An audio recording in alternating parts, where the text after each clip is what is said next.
Ubaidullah ibn عبداللہ ابن عتبہ بن مسعود نے خبر دی کہ عبداللہ بن عباس سے ابو سفیان بن حرب نے یہ واقعہ بیان کیا کہ ہرقل یعنی شاہ روم نے ان کے پاس قریش کے قافلے میں ایک آدمی بلانے کو بھیجا، اور اس وقت یہ لوگ تجارت کے لیے ملک شام گئے ہوئے تھے، اور یہ وہ زمانہ تھا جب رسول اللہ صلی اللہ علیہ وسلم نے قریش اور ابو سفیان سے ایک وقتی عہد کیا ہوا تھا۔ جب ابو سفیان اور دوسرے لوگ ہرقل کے پاس ایلیا پہنچے جہاں ہرقل نے دربار طلب کیا تھا، اس کے گرد روم کے بڑے بڑے لوگ، علماء، وزراء، امراء بیٹھے ہوئے تھے۔ ہرقل نے ان کو اور اپنے ترجمان کو بلوایا، پھر ان سے پوچھا کہ تم میں سے کون شخص مدعی رسالت کا زیادہ قریب عزیز ہے؟ ابو سفیان کہتے ہیں کہ میں بول اٹھا کہ میں اس کا سب سے زیادہ قریبی رشتہ دار ہوں۔ یہ سن کر ہرقل نے حکم دیا کہ اس کو ابو سفیان کو میرے قریب لا کر بٹھاؤ اور اس کے ساتھیوں کو اس کی پیٹھ کے پیچھے بٹھا دو۔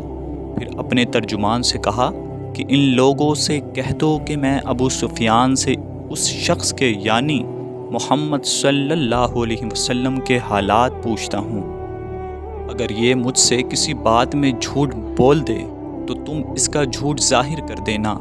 ابو سفیان کا قول ہے، خدا کی قسم اگر مجھے یہ غیرت نہ آتی کہ یہ لوگ مجھ کو جھٹلائیں گے تو میں آپ صلی اللہ علیہ وسلم کی نسبت ضرور غلط گوئی سے کام لیتا۔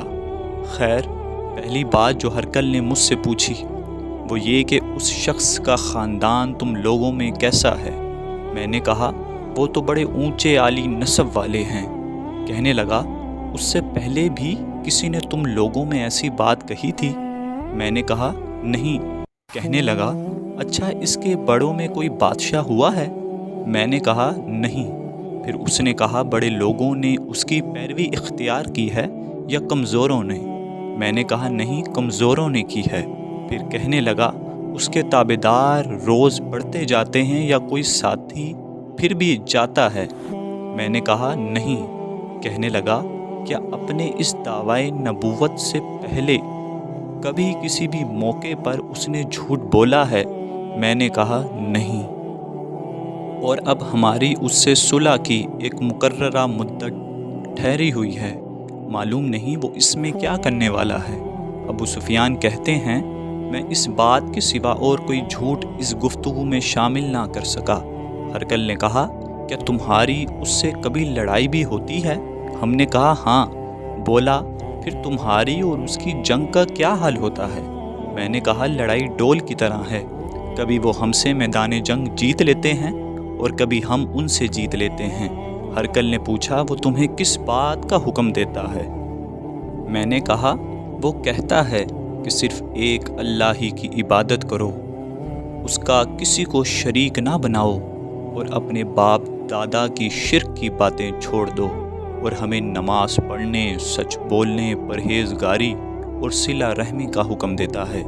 یہ سب سن کر پھر ہرقل نے اپنے ترجمان سے کہا کہ ابو سفیان سے کہہ دے کہ میں نے تم سے اس کا نسب پوچھا تو تم نے کہا وہ ہم سے عالی نسب ہے، اور پیغمبر اپنی قوم میں عالی نسب ہی بھیجے جایا کرتے ہیں۔ میں نے تم سے پوچھا کہ دعوی نبوت کی یہ بات تمہارے اندر اس سے پہلے کسی اور نے بھی کہی تھی؟ تو تم نے جواب دیا کہ نہیں۔ تب میں نے اپنے دل میں کہا کہ اگر یہ بات اس سے پہلے کسی نے کہی ہوتی تو میں سمجھتا کہ اس شخص نے بھی اسی بات کی تقلید کی ہے جو پہلے کہی جا چکی ہے۔ میں نے تم سے پوچھا کہ اس کے بڑوں میں کوئی بادشاہ بھی گزرا ہے؟ تم نے کہا کہ نہیں۔ تو میں نے دل میں کہا کہ ان کے بزرگوں میں سے کوئی بادشاہ ہوا ہوگا تو کہہ دوں گا کہ وہ شخص اس بہانے اپنے آباء و اجداد کی بادشاہت اور ان کا ملک دوبارہ حاصل کرنا چاہتا ہے۔ اور میں نے تم سے پوچھا کہ اس بات کے کہنے یعنی پیغمبری کا دعویٰ کرنے سے پہلے تم نے کبھی اس کو دروغ گوئی کا الزام لگایا ہے؟ تم نے کہا کہ نہیں۔ تو میں نے سمجھ لیا کہ جو شخص آدمیوں کے ساتھ دروغ گوئی سے بچے وہ اللہ کے بارے میں کیسے جھوٹی بات کہہ سکتا ہے؟ اور میں نے تم سے پوچھا کہ بڑے لوگ اس کے پیروکار ہوتے ہیں یا کمزور آدمی؟ تم نے کہا کمزوروں نے اس کی اتباع کی ہے، تو دراصل یہی لوگ پیغمبروں کے متبعین ہوتے ہیں۔ اور میں نے تم سے پوچھا کہ اس کے ساتھی بڑھ رہے ہیں یا کم ہو رہے ہیں؟ تم نے کہا وہ بڑھ رہے ہیں، اور ایمان کی کیفیت یہی ہوتی ہے حتیٰ کہ وہ کامل ہو جاتا ہے۔ اور میں نے تم سے پوچھا کہ آیا کوئی شخص اس کے دین سے ناخوش ہو کر مرتد بھی ہو جاتا ہے؟ تم نے کہا نہیں۔ تو ایمان کی خاصیت بھی یہی ہے، جن کے دلوں میں اس کی مسرت رچ بس جائے وہ اس سے لوٹا نہیں کرتے۔ اور میں نے تم سے پوچھا کہ آیا وہ کبھی عہد شکنی کرتے ہیں؟ تم نے کہا نہیں۔ پیغمبروں کا یہی حال ہوتا ہے، وہ عہد کی خلاف ورزی نہیں کرتے۔ اور میں نے تم سے کہا کہ وہ تم سے کس چیز کے لیے کہتے ہیں؟ تم نے کہا کہ وہ ہمیں حکم دیتے ہیں کہ اللہ کی عبادت کرو، اس کے ساتھ کسی کو شریک نہ ٹھہراؤ، اور تمہیں بتوں کی پرستش سے روکتے ہیں، سچ بولنے اور پرہیزگاری کا حکم دیتے ہیں۔ لہٰذا اگر یہ باتیں جو تم کہہ رہے ہو سچ ہیں تو عنقریب وہ اس جگہ کا مالک ہو جائے گا کہ جہاں میرے یہ دونوں پاؤں ہیں۔ مجھے معلوم تھا کہ وہ پیغمبر آنے والا ہے، مگر مجھے یہ معلوم نہیں تھا کہ وہ تمہارے اندر ہوگا۔ اگر میں جانتا کہ اس تک پہنچ سکوں گا تو اس سے ملنے کے لیے ہر تکلیف گوارا کرتا۔ اگر میں اس کے پاس ہوتا تو اس کے پاؤں دھوتا۔ ہرقل نے رسول خدا صلی اللہ علیہ وسلم کا وہ خط منگوایا جو آپ نے دہیہ کلبی رضی اللہ تعالیٰ عنہ کے ذریعے حاکم بصرہ کے پاس بھیجا تھا، اور اس نے وہ ہرقل کے پاس بھیج دیا تھا۔ پھر اس کو پڑھا تو اس میں لکھا تھا، اللہ کے نام کے ساتھ جو نہایت مہربان اور رحم والا ہے۔ اللہ کے بندے اور اس کے پیغمبر محمد صلی اللہ علیہ وسلم کی طرف سے یہ خط ہے شاہ روم کے لیے۔ اس شخص پر سلام ہو جو ہدایت کی پیروی کرے۔ اس کے بعد میں آپ کے سامنے دعوت اسلام پیش کرتا ہوں۔ اگر آپ اسلام لے آئیں گے تو دین و دنیا میں سلامتی نصیب ہوگی، اللہ آپ کو دوہرا ثواب دے گا۔ اور اگر آپ میری دعوت سے روگردانی کریں گے تو آپ کی رعایا کا گناہ بھی آپ ہی پر ہوگا۔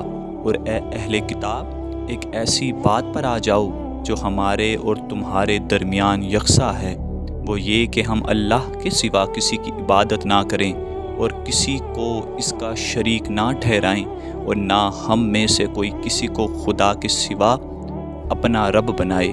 پھر اگر وہ اہل کتاب اس بات سے منہ پھیر لیں تو مسلمانوں تم ان سے کہہ دو کہ تم مانو یا نہ مانو، ہم تو ایک خدا کی اطاعت گزار ہیں۔ ابو سفیان کہتے ہیں، جب ہرقل نے جو کچھ کہنا تھا کہہ دیا اور خط پڑھ کر فارغ ہوا تو اس کے ارد گرد بہت شور و غوغا ہوا، بہت سی آوازیں اٹھیں اور ہمیں باہر نکال دیا گیا۔ تب میں نے اپنے ساتھیوں سے کہا کہ ابو کبشہ کے بیٹے آن حضرت صلی اللہ علیہ وسلم کا معاملہ تو بہت بڑھ گیا، دیکھو تو اس سے بنی اصفر یعنی روم کا بادشاہ بھی ڈرتا ہے۔ مجھے اس وقت سے اس بات کا یقین ہو گیا کہ حضور صلی اللہ علیہ وسلم عنقریب غالب ہو کر رہیں گے، حتیٰ کہ اللہ نے مجھے مسلمان کر دیا۔ راوی کا بیان ہے کہ ابن ناطور ایلیا کا حاکم ہرقل کا مصاحب اور شام کے نصارہ کا لاٹ پادری بیان کرتا تھا کہ ہرقل جب ایلیا آیا ایک دن صبح کو پریشان اٹھا تو اس کے درباریوں نے دریافت کیا کہ آج ہم آپ کی حالت بدلی ہوئی پاتے ہیں، کیا وجہ ہے؟ ابن ناطور کا بیان ہے کہ ہرقل نجومی تھا، علم نجوم میں وہ پوری مہارت رکھتا تھا۔ اس نے اپنے ہم نشینوں کو بتایا کہ میں نے آج رات ستاروں پر نظر ڈالی تو دیکھا کہ ختنہ کرنے والوں کا بادشاہ ہمارے ملک پر غالب آ گیا ہے، بھلا اس زمانے میں کون لوگ ختنہ کرتے ہیں؟ انہوں نے کہا کہ یہود کے سوا کوئی ختنہ نہیں کرتا، سو ان کی وجہ سے پریشان نہ ہوں۔ سلطنت کے تمام شہروں میں یہ حکم لکھ بھیجیے کہ وہاں جتنے یہودی ہوں سب قتل کر دیے جائیں۔ وہ لوگ انہی باتوں سے مشغول تھے کہ ہرقل کے پاس ایک آدمی لایا گیا جسے شاہ غسان نے بھیجا تھا۔ اس نے رسول خدا صلی اللہ علیہ وسلم کے حالات بیان کیے۔ جب ہرقل نے سارے حالات سن لیے تو کہا کہ جا کر دیکھو وہ ختنہ کیے ہوئے ہیں یا نہیں۔ انہوں نے اسے دیکھا تو بتلایا کہ وہ ختنہ کیا ہوا ہے۔ ہرقل نے جب اس شخص سے عرب کے بارے میں پوچھا تو اس نے بتلایا کہ وہ ختنہ کرتے ہیں۔ تب ہرقل نے کہا کہ یہ ہی محمد صلی اللہ علیہ وسلم اس امت کے بادشاہ ہیں جو پیدا ہو چکے ہیں۔ پھر اس نے اپنے ایک دوست کو رومیہ خط لکھا اور وہ بھی علم نجوم میں ہرقل کی طرح ماہر تھا۔ پھر وہاں سے ہرقل حمص چلا گیا۔ ابھی حمص سے نکلا نہیں تھا کہ اس کے دوست کا خط اس کے جواب میں آ گیا۔ اس کی رائے بھی حضور علیہ السلام کے ظہور کے بارے میں ہرقل کے موافق تھی کہ محمد صلی اللہ علیہ وسلم واقعتاً پیغمبر ہیں۔ اس کے بعد ہرقل نے روم کے بڑے بڑے آدمیوں کو اپنے حمص کے محل میں طلب کیا اور اس کے حکم سے محل کے دروازے بند کر لیے گئے۔ پھر وہ اپنے خاص محل سے باہر آیا اور کہا، اے روم والو، کیا ہدایت اور کامیابی میں کچھ حصہ تمہارے لیے بھی ہے؟ اگر تم اپنی سلطنت کی بقا چاہتے ہو تو پھر اس نبی صلی اللہ علیہ وسلم کی بیعت کر لو اور مسلمان ہو جاؤ۔ یہ سننا تھا کہ پھر وہ لوگ وحشی گدھوں کی طرح دروازوں کی طرف دوڑے مگر انہیں بند پایا۔ آخر جب ہرقل نے اس بات سے ان کی یہ نفرت دیکھی اور ان کے ایمان لانے سے مایوس ہو گیا تو کہنے لگا کہ ان لوگوں کو میرے پاس لاؤ۔ جب وہ دوبارہ آئے تو اس نے کہا کہ میں نے جو بات کہی تھی اس سے تمہاری دینی پختگی کی آزمائش مقصود تھی، سو وہ میں نے دیکھ لی۔ تب یہ بات سن کر وہ سب کے سب اس کے سامنے سجدے میں گر پڑے اور اس سے خوش ہو گئے۔ بالآخر ہرقل کی آخری حالت یہ ہی رہی۔